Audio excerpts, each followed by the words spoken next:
நாங்க முதல்ல இந்த அபார்ட்மெண்ட்ல ஆர்டர் வாங்கணும். அதை வச்சு நீயா தேடி வந்து வாங்கிட்ட. அது ஒண்ணும் இல்ல மீனா, நீ தொலைதீபுரம் வருவான்னு அப்பா சொன்னார்ல, அது அவனுக்கு பொறுக்கல. நீ வாயை வச்சு சும்மா ரெண்டா நீ உன்னை நினைச்சா எனக்கு பெருமையா இருக்குமா. இந்த அளவுக்கு நீ வளர்ந்துருக்கிற. இப்ப என்ன தென்னை மரம் அளவுக்கு வளர்ந்துருக்க? கோவில் வாசல்ல உட்காந்து பூவித்தா. நீ அடுத்த லெவலுக்கு போயிட்டே தானே இருக்க. எதையுமே ஆரம்பிச்சு பாதியிலே விடலையே. என்னடி யாரையா குத்துற மாதிரி இருக்கு? ஐயோ அதெல்லாம் ஒண்ணும் இல்ல சீதா, நீ பேசாம இரு. மீனா இந்த அளவுக்கு வளர்ந்தது ரொம்ப பெரிய விஷயமா? ஆமா ஆமா, உங்களுக்கு இதெல்லாம் பெருசாதான் தெரியும். நம்ம நல்ல காரியத்துக்கு வந்திருக்கிறோம். வாயை கொஞ்சம் சாத்து. அவங்க அப்படிதான் பேசுவாங்க. நீ வாப்பா, கிடையாது பாருப்பா மாமினா. பெரிய தாஜ்மஹால் இதை சுத்தி காட்ட போறாங்க. இந்நேரம் இந்த பெரிய அபார்ட்மெண்ட்ல எனக்கும் பெரிய ஆர்டர் கிடைச்சிருக்க வேண்டியது. கிடைக்காம போச்சு. ஏய் விடுறா, உன் திறமைக்கு இன்னும் பெரிய பெரிய ஆர்டர்லாம் உன்னை தேடி வரும். இந்த ஏமாத்துக்காரையோட ஆர்டர்லாம் உனக்கு எதுக்கு?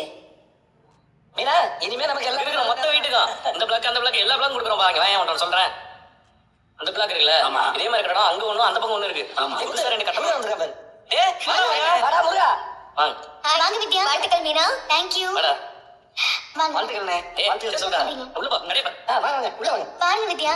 அங்க வணக்கம் பாட்டி, எப்படி இருக்க? முத்து நல்லா இருக்கியா? நான் நல்லா இருக்கேன் பாட்டி. கடை திறப்பு விழா எப்படி போகுது? இங்க பாரு பாட்டி. நல்லா இருக்கா? நல்லா இருக்கு. நீ இல்லாதான் பாட்டி குறை. இந்த மாதிரி மீனா இருக்கா? பாட்டி வாழ்த்துக்கள் மீனா. நன்றி பாட்டி, நீங்க வரணும்னு ஆசைப்பட்டேன். எனக்கும் வரணும்னு ஆசைதாமா, ஆனா சூழ்நிலை அப்படி. கண்டிப்பா நான் சீக்கிரம் வருவேன். உங்க ஆசீர்வாதம் கிடைக்கலன்னுதான். அது என்னைக்கு உனக்கு இல்லாம இருந்திருக்கு? என் ஆசீர்வாதம் உனக்கு என்னைக்கும் இருக்கு. உன் மனசுக்கு நீ நல்லா இருப்ப. இன்னும் கடவுள் உன்னை உச்சாணியில கொண்டு போய் வைக்க போறாரு. என் பேரவன் கூட இருக்கான்ல, அவன் பாத்துப்பான். என்னடா பாட்டி, நான் பாத்துட்டு தான் பாட்டி இருக்கேன்.